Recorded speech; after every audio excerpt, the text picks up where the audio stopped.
Hello! Magandang araw mga kababayan. So, meron tayong pag-uusapan. Late na ako, no? Kasi nag-viral ito November 1 yata. November 1 or bago mag-November. So, ngayon November 5 na. Ilang days na akong ano. Actually, kahapon ko sana iko-content to. Ang problema, masakit yung ngipin ko kahapon. Hindi ako nakapag-react dito. So, ito yung tungkol do sa buntis sa parking lot sa NAIA. No? So, ito yung video. Panoorin nga muna natin. Sino ba nag-post? A viral video circulated on TikTok on NAIA. Talagang tiniktok, no? Parking area. Below is the user's story on TikTok. Nangyari po ito kanina sa NAIA 3 parking lot. 4 months pregnant po ako. At dahil po ihing-ihi na po ako, walang available na parking space. Nag-decide po ako na mag-park sa harap ng ibang sasakyan. Pero nag-iwan po ako ng note na nakalagay na mag-CCR lang po ako. At iniwan ko din yung cellphone number in case na may lalabas po na sasakyan ay makontak nila ako. Nakareceive po ako ng isang tawag sa isang babae at nagmamadali po akong bumalik sa sasakyan kasama ang 11 years old kong anak. Pero palapit pa lang po kami, pinagmumura na po nila ako. Galit na galit po sila dahil nakaharang yung sasakyan ko at pinagsisipa pa nila. Humingi po ako ng pasensya sa kanila pero tuloy pa din po ang pagmumura nila sa akin. Sinabi ko din po na buntis ako at need ko lang po talaga mag-CR. Pero pinagmumura pa din nila ako at sinabihan ako na wala daw silang pakialam kung buntis ako. Pinilit po nilang binubuksan ng pinto ng sasakyan ko at sinisira yung side mirror habang lumilipat na ako ng pwesto. Nakikita nyo din po dyan na nagdo-dirty finger pa po sa akin yung isa nilang kasama. Sobrang takot ko po para sa safety ko at ng anak ko at hindi ko po nakuha yung plate number ng sasakyan nila. Nag-report po ako sa airport police pero wala daw pong CCTV sa parking area. Sana po ay matulungan nyo ako na ma-identify yung mga taong ito. Mapanagot po sila sa maling ginawa nila sa akin at sa anak ko. Ba't ba nabubwisit ako sa NAIA minsan? Halimbawa, let's say wala nga CCTV, parang yun na yun, wala na kayong gagawin. 'Di ba? Hindi pa ba sapat yung nakunan sa video? Anyway, hindi lang naman sa parking area mo dapat may CCTV. Siguro yung mga pagpasok ng sasakyan yan, di ba? Dapat matrack down nyo kung anong plate number yun. Doon man lang matulungan nyo man lang sana yung yung mga papasok yan, di ba? Pag papasok ka ng NAIA, di ba? May parang checkpoint yan. Sure naman ako may CCTV dun sa side na yon. Malalaman mo kung anong plate number nun, di ba? Anyway, mga kababayan ko, play nga natin tong video na to. Dali lang iayusin lang natin monitor. So, nakalagay dito. Yun yung caption, no?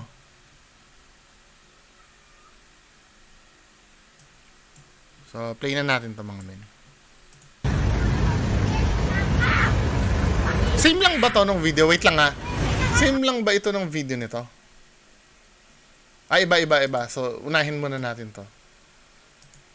So, ito yung part na papunta pa lang yata si ate.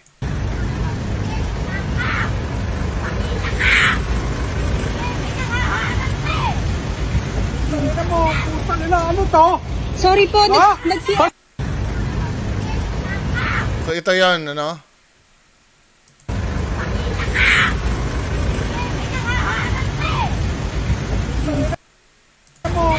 Ano to? Sorry po, So, yun yung nangyari, ano? Then, itong isa. Tangina mo, tama yung ginagawa mo? Sorry po, Puki lang ina mo! Sorry po. Tangina mo! Sorry po. Oh! Sige, pala mo! Puki lang ina mo ka! Putang ina mo ka! Sorry po. Ano? Putang ina mo! Ano? Putang ina mo ka! Sino yung epal na yun? Sarap batukan. Putang ina mo! Hayop ka! Mga nag-CR lang po. Putang ina mo! Huwag kayong mga harang kahit buntis kayo. PWD rin kami. Sorry po. Ina mo Sige, ka! tama na Dan. Bastos ng puki na nakababahan tayo mo! Tarantado kang puki ng Nag-CR lang po kami. Grabe naman yon. parang OA naman yon. Hindi, na-identify ba kung may emergency? Then, nakita ko, ito naman, report naman ito. So, dito i-explain yung nangyari. So, ang nangyari kasi dun sa doon muna tayo pag-aralan mo, base dun sa napanood nating video. Doon sa video kasi, men, di ba? Ang nangyari doon, siguro punong-puno yung parking area. Then, buntis si ate. Gusto niya mag-CR. I know, medical student kasi ako, men. Ganyan talaga pagka buntis, 'di ba? Mayat maya yung urge nung buntis na umihi talaga. 'Di ba? Hindi mo naman pwedeng pigilan yung ihi mo. At the same time, wala silang maparkingan. 'Di ba? Syempre, gagawa ng paraan si ate. Ito hindi ko inaano hindi ko masyadong kinakampihan yung buntis Mukha ba? De, magiging magiging objective lang tayo. Yung masyadong OA naman yung Hindi, maintindihan ko siguro kung halimbawa nagalit pero wag naman yung point na nagmumura, lalo na kung yung nakaabala sa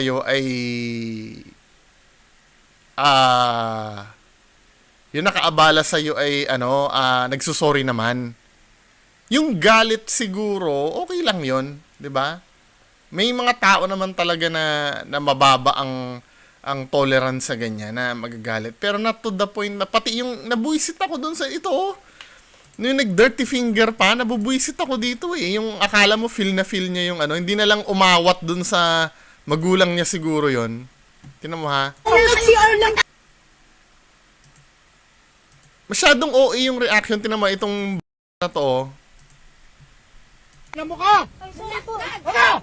Yung nag-dirty finger na to, itong si kuya na matapang. Ano mo? Ano? Di ba? Ano mo ka? Hindi, ako,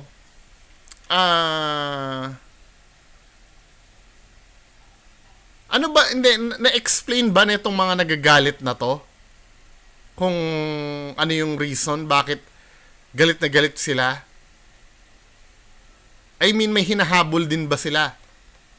May milyones bang mawawala sa kanila dahil Hindi, ito iintindihin ko yung mga nagmumura para sabihin fair naman tayo, di ba? Iintindihin ko yung mga nagmumura. Ano ba yung hinahabol nila? May explain kaya? Kasi sa akin, men, unang-una, ito doon sa part kasi ng buntis, parang tinry niya naman yung best niya na hindi makaabala. Alam niyo kung bakit? Nag-leave siya ng note 'Di ba? Nag-leave siya ng note na may cellphone number siya. Tsaka yung yung reason niya. 'Di ba? Pwede naman siyang tawagan Ganito ang mga siguro partially matatanggap ko to kung bigla na lang nag-park doon ang hindi alam. Yung walang kaalam-alam ba't nag-park siya doon sa harap, yun ang harang lang siya doon sa harap. 'Di ba? Pero yung may cellphone number naman doon tapos may note naman doon kung ano yung reason niya. Maano man lang tawagan, hello ma'am, paalis na po kami, nasan po kayo? 'Di ba? Nasan po kayo? Pwede pong paki-move na lang po yung sasakyan. 'Di ba? May intindihan naman yun siguro. Mahirap bang gawin yun? O siguro ganito, alis na sila. Tapos may cellphone, ay walang load. Walang load yung cellphone. Di ba? Walang load. Data lang ang meron. Hindi nga naman matatawagan yung may stress ka nito, maghahanap ka pa ng paloloadan, di ba? Pero imposible walang load yung... Tingnan nga natin, ano bang sasakyan meron niya at walang load yan? Yun lang ang feeling kong yun lang ang feeling ko na pwede nila ikagalit yung walang load. Tinan mo Nakamontero yata. Ano ginagawa mo? Nakamontero pa yata itong mga to, tapos walang pan-load. Ano ba? Di ba? Hindi naman, hindi naman... Sorry po. Oo! Sige! Pala ka! Di ba? Okay lang, ina mo ka! May ano ba? Ina mo ka! Sorry po. Ano? Ano? Utang ina mo ka! May ano ba? May... Excuse me. Meron bang reason para magalit sila? Iniwan nga yung contact number Or isa pang reason para magalit sila. Tinatawagan yung yung number, hindi sumasagot. Isa pa 'yon, pwede. 'Di ba? Hindi sumasagot, tinatawagan, mahirap kontakin. O tingnan natin yung doon na tayo sa mismong balita. 'Di ba? Pero tingin ko mukhang tawagan naman siya eh. Tingnan natin muna yung balita. Bago tayo opinion pa uli. Kademandahan na ang nag-viral na Kademandahan na pala. buntis na nag-away sa parking lot sa NAIA Terminal 3. Para bigyan ng mukha ang balita, Mobile Journal, King Senko. Tama yung ginagawa mo? Maanghang na salita ang bumungad sa babaeng ito sa viral video na ito na nakunan sa parking lot ng Ninoy Aquino International Airport, Terminal 3 noong October 30. Yan ay matapos daw harangan ng sasakyan nila ng silver na AUV na minamaneho ng buntis na ginang na sumaglit lang sa banyo. Sorry po. Oo! Sige! Pala mo! Kung mapapansin sa video, double parking nga ang buntis na ginang. Pero may iniwan naman siyang note at contact number sa bintana ng kanyang sasakyan na nag-CR nga lang siya. Sa kabila niyan, nagmatigas pa rin ang galit na pamilya. Mga harang, kahit buntis kayo, PWD rin kami! Sorry po. Sa programang Sa Totoo Lang, sinabi ng Manila International Airport Authority na nagkaharap din noong October 31 sa kanilang opisina ang dalawang panig. Yun nga lang, hindi raw talaga magkasundo. Nag-usap naman sila doon sa opisina ng Airport Police. Then, ang problema nagharap po pala dito, gusto man naming mapag-ayos po yung dalawang partido. Talaga po hindi sila nagkasundo. Wait. Nagkasuhan. May kasuhan na nangyari pero wala kang load pantawag. Hindi, ina-assume ko lang po na walang load na pantawag. Kasi kung matatawagan mo naman yon, at least kampante ka na nababalik na yung yung driver eh. Konting abala na lang yun eh. Maliban na lang kung ito si ate, 'di ba? Kung ito si ate naman ay hindi rin naman sumasagot sa 'di ba? Yan din ang problema dito sa buntis. Baka naman ate hindi ka sumasagot ng tinatawagan kaya nagalit ng lubusan tong mga to. Pa ang dalawang panig. Yung babae pong buntis, magpapal sa court ng kasong unjust vexation at saka malicious mischief plus yung tinatawag pong batas na Republic Nako. Act 7610, Protection of Children Against Abuse, Exploitation and discrimination. Magpapal rin po yung kabilang partido, yung lalaki, under the Republic Yun lang. 10175, ito po yung Cybercrime Prevention of Ayun, nilabas sa social media eh. Imbestigahan na rin ng MIAA ang mga security guard na naka-assign sa area. Oo nga naman, bakit nga? Pati ang kanilang agency kung bakit hindi naawat ang nangyaring gulo. Mobile Journal, King Senko po, hatid ang mukha ng balita. Magfa-file ng cybercrime yung kasi nga naman nilagay sa social media yung video. 'Di ba? Pero mas marami ang hindi, ang tanong kasi bakit bakit in-upload sa social media wala ngang authority doon sa lugar. Yun iimbestigahan pa yung mga guard, 'di ba? Baka umiiwas pa yung mga guard diyan men eh. 'Di ba? I mean, so yun pala, bakit ang dito sa mundo natin ang hirap magpakumbaba, no? 'Di ba? Sakit ng maraming tao yung hirap magpakumbaba na yan. Bakit ba mababawasan ba ang nyo? Ang itlog nyo pag nagpakumbaba kayo? Mababawasan ba yung kaluluwa nyo pag nagpakumbaba kayo? Kasi alam nyo, minsan, nafi-fix yan eh. Sa pagpapakumbaba lang eh. 'Di ba? I mean, aminado ako minsan, napipikon ako pagka halimbawa, sa sitwasyon na ganyan siguro, ako ayoko magmalinis, baka mamaya pag nandyan din ako, mapikon din ako. Kaya lang, syempre, ang pinag-uusapan natin, yung ideal na gawin. Kasi yun ang dapat pare-parehas nating matutunan, men eh. Yung pagpapakumbaba eh. Hindi ko sinasabi ito na ako, kaya ko magpakumbaba. No. 'Di ba? Baka rin ako isang ganyan, kaya lang, gusto ko pare-parehas tayong matuto sa sitwasyon na ganito. 'Di ba? Tamo, 'di ba? I mean, gagastos ka pa ng lawyer. para maipagtanggol lang yung pride mo. Eh kung nagpatawaran na lang kayo dun sa dun sa opisina, eh di sana tapos na. Obviously hindi naman kayo nagmamadali dahil nag-usap pa naman pala kayo dun sa opisina.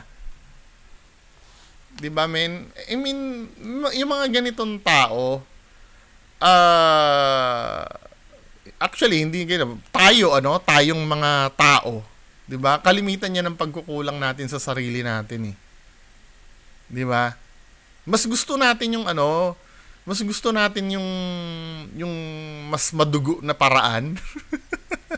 Basta lang yung pride natin intact, 'di ba? Kadalasan ganyan eh. Kesa bumaba ka, 'di ba? Kailangan talaga mas mataas ka dun sa kausap mo. Kahit na isang sorry lang o isang pag-unawa lang. Hindi, actually dito kay Buntis, 'di ba? Nagsusorry naman na siya at malumanay naman siya nagsusorry eh. Hindi siya yung tao na siya na ngayong siya pa yung matapang, 'di ba? Hindi ko nagigets na bakit kailangan umabot sa ganyan level na yung may humarang na ganon. Eh, sa part naman ni Buntis, ginawa niya naman yung lahat ng paraan para hindi siya makaabala. Yes, nandun na tayo, nakaabala nga naman siya, Hinarang niya yung sasakyan eh, 'di ba? Hindi makakalabas yung sasakyan. Kaya lang, syempre dahil sa matinding pangangailangan, at may nakikita mo dito wala sa intention ni Buntis na makaabala talaga. Kasi nga nag-effort siya na magsulat ng, just imagine ihing-ihi ka na nagsulat ka ng cellphone number mo tsaka note mo, 'di ba? Bago mo pinaskill tapos saka ka umalis. Ibig sabihin, may concern siya do sa iniwan niya. 'Di ba? I mean, any humans naman maiintindihan mo naman yung sincerity ni ate na iniwan doon. Hindi naman siya nag-park lang doon at wala nang pakialam na Pero hindi natin alam yung kabuuan ng pangyayari. Baka malay mo nung kausap niya na yung sa cellphone, baka sumigaw din si ate, 'di ba? Sandali lang, buntis ako. Nakakainit nga naman ng ulo 'yon. Ikaw na naabala tapos ganun ka pa magsalita, 'di ba? Baka naman ganun din 'yun. Hindi natin alam. Pero dito kasi ang fix dito ay babaan ng pride. Magpasensyahan. 'Di ba, men? Hindi ako banal ha. Maaring pagka nandyan ako sa sitwasyon na to, baka mas malala pa ako dyan. Pwede. 'Di ba? Kaya lang ang pinag-uusapan natin dito, inuulit ko, ay yung ideal na gawin. 'Di ba? Parang ganito lang 'yan, men, alam naman natin lahat na ang ideal sa pagkain ay huwag kang kakain ng mga makolesterol na pagkain. 'Di ba? Yung fatty foods, 'di ba? Bawal 'yon kasi nga may risk tayo sa heart attack noon. Alam naman natin lahat 'yun eh. Na yun yung tama eh. Pero pag nandiyan na ang handaan, hindi na natin mapipigilan 'yon. 'Di ba? Ang pinag-uusapan lang natin yung ideal. Ano ba yung ideal? Huwag kang kumain ng lechon, 'di ba?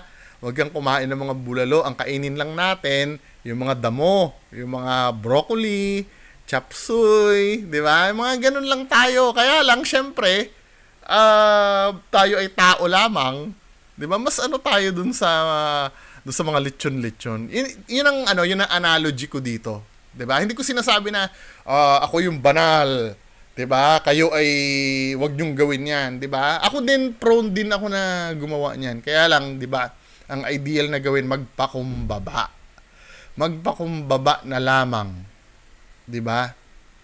Kapag ang kausap mo ay nagpapakumbaba na sa'yo, magpakumbaba ka na rin. Please lang. 'Di ba? Kesa ganito, nag-abot pa kayo sa demandahan, masakit sa ulo 'yan. Instead na umuwi kayo parehas, na matutulog na lang kayo ng mahimbing. Actually, I don't know kung sa part ni Buntis